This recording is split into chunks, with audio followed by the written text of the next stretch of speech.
Hello everyone, welcome to स्व अध्ययन। मैं संगीता मैम आप सबको स्व अध्ययन पर स्वागत करती हूँ। हम पढ़ेंगे हिंदी व्याकरण विधा की अलंकार। चलिए पढ़ते हैं अलंकार। जैसे कि अलंकार का अर्थ हम जानते हैं आभूषण है, ठीक उसी प्रकार भाषा को शब्द तथा शब्द के अर्थ से सुसज्जित और सुंदर बनाने की सार्थक यानी अर्थपूर्ण प्रक्रिया के दौरान अलंकार का प्रयोग किया जाता है। अर्थात भाषा को सुंदर बनाने के लिए अलंकार का प्रयोग होता है। अलंकार काव्य भाषा के लिए महत्वपूर्ण होते हैं और ये भाव की अभिव्यक्ति को अधिक प्रभावी बनाते हैं। अर्थात हम कह सकते हैं कि जैसे मनुष्य अपनी खूबसूरती बढ़ाने के लिए आभूषण पहनते हैं, ठीक उसी प्रकार भाषा को सुंदर बनाने के लिए जो पदावली का प्रयोग होता है उसे ही अलंकार कहा जाता है साहित्य के क्षेत्र में। अब देखेंगे अलंकार का अर्थ। अलंकार दो शब्द अलम तथा कार से बना है। इसका अर्थ अलंकृत करना यानी सजाना, जैसे कि मैंने पहले भी कहा है। प्रसिद्ध आचार्य वामन ने अपनी रचना अलंकार शास्त्र में अलंकार को परिभाषित करते हुए लिखा है, अलंकृतिलंकारं, अर्थात जो किसी को अलंकृत करे वह अलंकार है। जिस प्रकार गहने स्वर्ण के बने होते हैं और पहनने वाले की शोभा बढ़ाते हैं, ठीक उसी प्रकार काव्य में अलंकार सुंदर वर्ण एवं अर्थों से निर्मित होते हैं तथा ये काव्य को आकर्षक बनाते हैं। कवि अपनी कविता को जिन विविध वर्णों, शब्दों तथा अर्थ योजनाओं से सजाता है उन्हें अलंकार कहते हैं। अब देखेंगे अलंकार के भेद। अलंकार के मुख्यतः तीन भेद होते हैं, शब्दालंकार, अर्थालंकार और उभय अलंकार। अब देखेंगे शब्दालंकार। शब्दालंकार जहाँ पर काव्य के सौंदर्य में शब्दों के माध्यम से श्रीवृद्धि होती है यानी सुंदरता बढ़ती है, वहाँ शब्दालंकार होता है। जैसे अनुप्रास, यमक एवं श्लेष अलंकार। अर्थालंकार जहाँ पर काव्य के सौंदर्य में अभिवृद्धि अर्थ के द्वारा होती है, यानी जहाँ पर काव्य सौंदर्य अर्थ के सहायता अर्थ के माध्यम से वृद्धि होती है वहाँ अर्थालंकार होता है। जैसे उपमा, रूपक, उत्प्रेक्षा, व्यतिरेक, अतिशयोक्ति इत्यादि। उभय अलंकार जहाँ पर काव्य के शब्द और अर्थ दोनों ही दृष्टियों से चमत्कार उत्पन्न होता है वह उभय अलंकार होता है। यानी कि कहने का अर्थ यह है कि जहाँ पर शब्द और अर्थ दोनों मिलकर काव्य में सौंदर्य लाते हैं वहाँ उभय अलंकार होता है। ये शब्दालंकार मुख्यतः शब्दालंकार के अंतर्गत अनुप्रास, यमक, श्लेष अलंकार सम्मिलित हैं। अनुप्रास अलंकार अनुप्रास का विच्छेद करने पर अनु युक्त प्र युक्त आस प्राप्त होता है। अनु का अर्थ वर्णनीय रस के अनुकूल, प्र का अर्थ निकटता तथा आस का अर्थ बार बार रखा जाना। इस प्रकार हम कह सकते हैं कि जहाँ पर एक ही वर्ण की बार बार आवृत्ति होती है वहाँ अनुप्रास अलंकार होता है। जैसे उदाहरण के लिए हम देखेंगे बंधु, गुरु, पद, पदुम, परागा। 2 नंबर उदाहरण सुरुचि, सुवास, सरस, अनुरागा। अब देखेंगे प्रथम उदाहरण में प वर्ग की आवृत्ति एक से अधिक बार एवं दूसरे उदाहरण में स वर्ण की आवृत्ति एक से अधिक बार होती है। तो इन रेखांकित काव्यांशों वर्णों की सुंदर आवृत्ति हम यहाँ पर देखते हैं। ये रेखांकित अनुप्रास अलंकार की उपस्थिति दर्शाते हैं। और एक उदाहरण देखेंगे, सुसुम सेतु पर खड़ी थी, बीत गया दिन आह। देखेंगे यमक अलंकार। यमक एक शब्दालंकार है। यमक का अर्थ है युग्म, यानी दो जोड़ा एक साथ जिसमें आते हैं।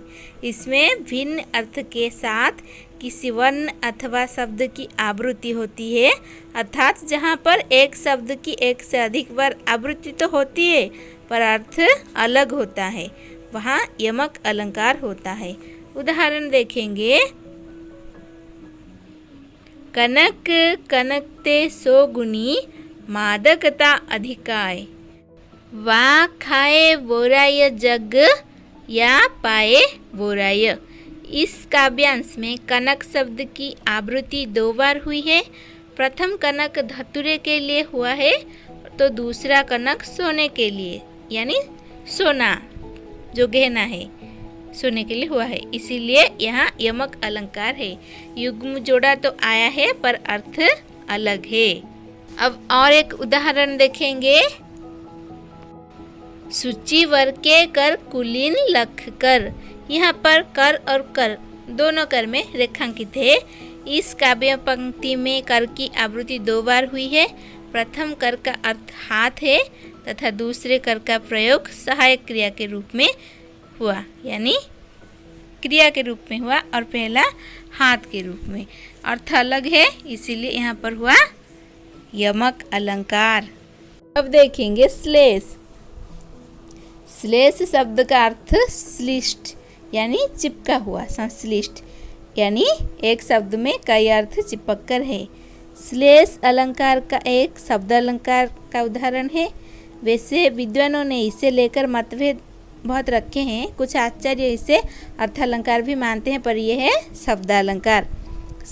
श्लेष अलंकार में एक शब्द से कई अर्थ चिपक कर संयुक्त कर वाक्य में स्पष्ट करते हैं, अर्थात जब किसी शब्द का प्रयोग एक ही बार किया जाता है पर उसके एक से अधिक अर्थ निकलते हैं, वह श्लेष अलंकार कहलाता है। उदाहरण देखेंगे। रहीमन पानी रखिए विनवानी सब सुन, पानी गए न उबरे मोती मानुष चिन्ह। इस काव्य में पानी कई अर्थों को स्पष्ट करता है।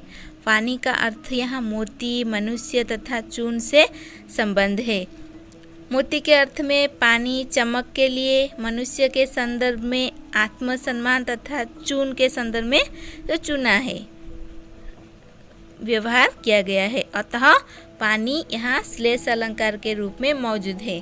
पानी का कई अर्थ संश्लिष्ट है। दूसरा उदाहरण।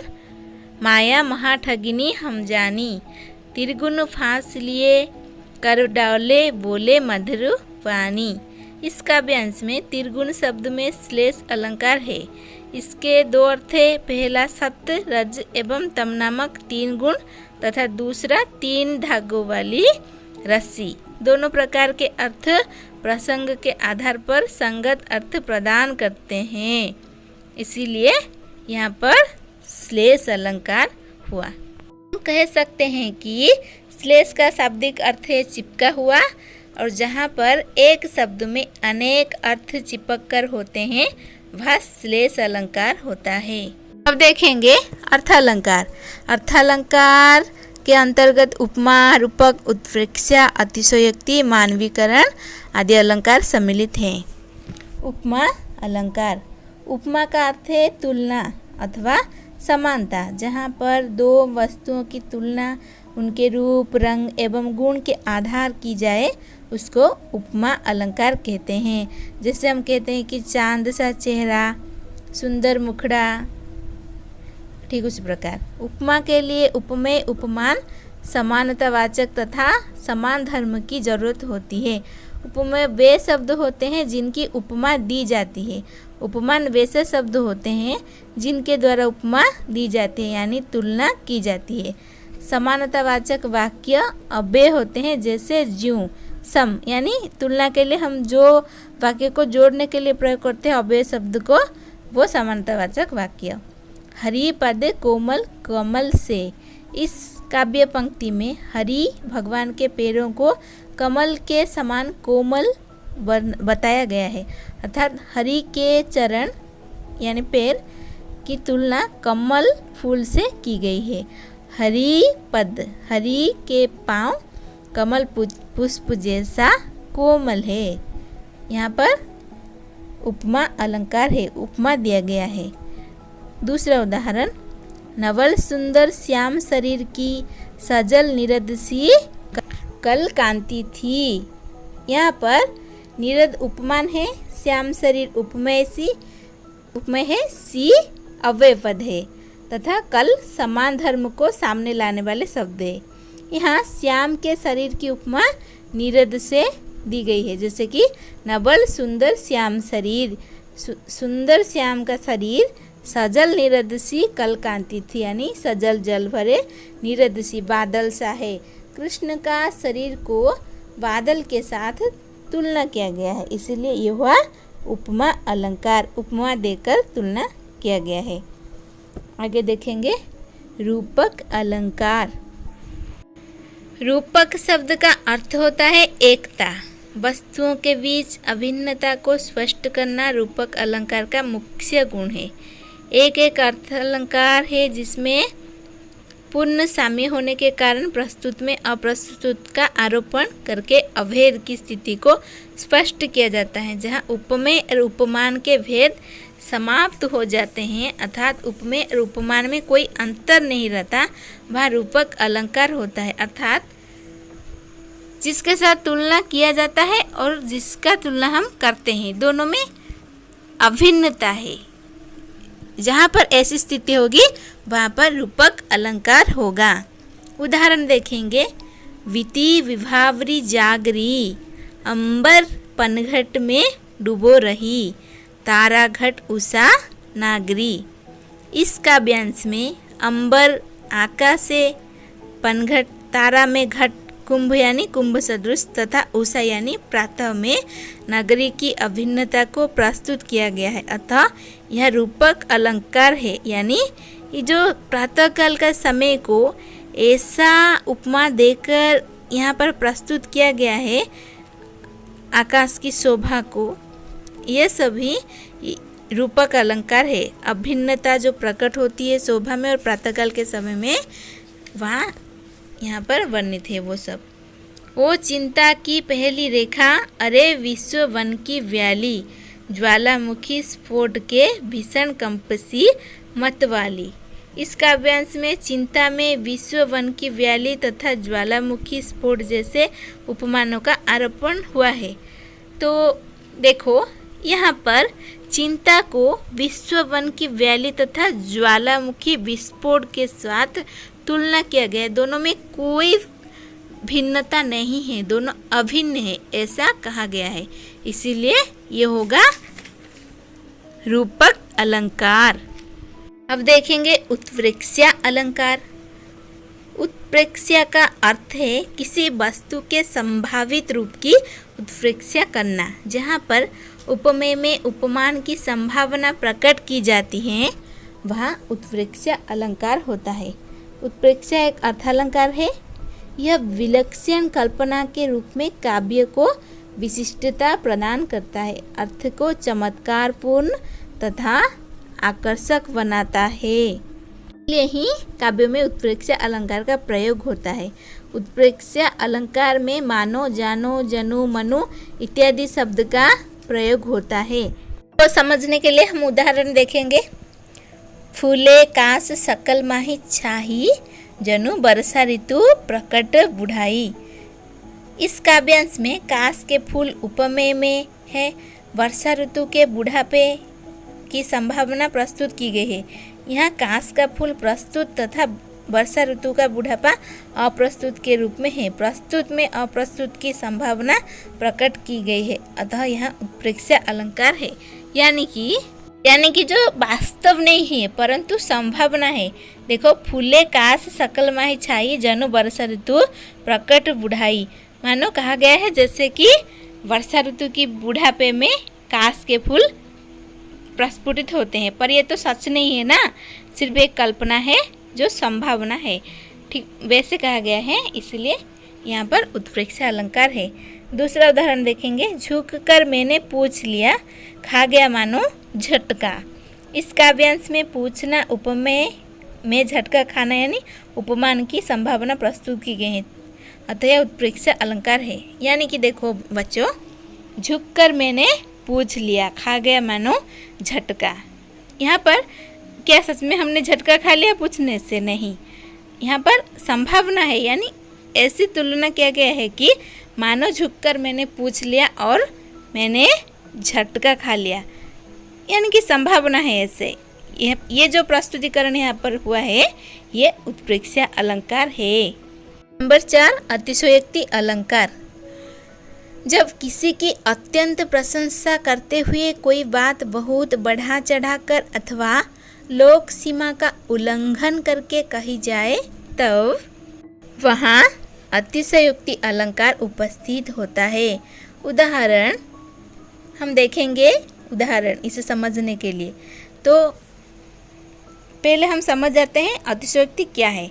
अतिशयोक्ति का शाब्दिक अर्थ है किसी बात को बढ़ा चढ़ाकर कहना, यानी जो कहते हैं ना बड़ी बड़ी बातें करते हों, जो नहीं है उसे भी बढ़ा चढ़ाकर कहते हैं। ठीक उस बात को अलंकार में अतिशयोक्ति अलंकार कहा जाता है। उदाहरण देखेंगे समझने के लिए।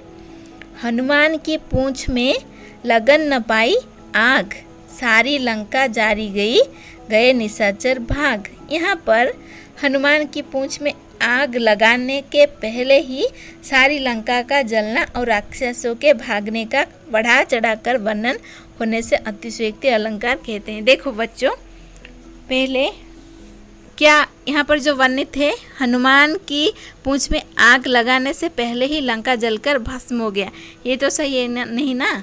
हनुमान की पूंछ पर आग लगाने के बाद ही वो चारों ओर घूमे लंका में, इसीलिए आग फैल गया। तो यहाँ पर बड़ा चढ़ाकर बताया गया कि आग लगाने से पहले ही लंका जलकर राख हो गई, इसीलिए ये जो बड़ी बड़ी बातें कहा गया है, इसीलिए यहाँ पर अतिशयोक्ति अलंकार है।